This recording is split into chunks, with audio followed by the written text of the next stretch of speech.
Contempt, sir, priso yan eh. Mr. Chairman. The next to interpolate, yes, Congressman Paduano. The former president is not yet recognized in telling this committee and me to cite you in contempt. I never cited you in contempt.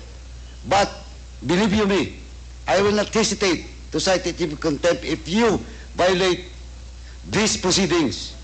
The internal rules. I will invoke Section 11 and your former congressman, and you know that. I never cited you in contempt. Mr. President, well, in fact, I just raised a point of order.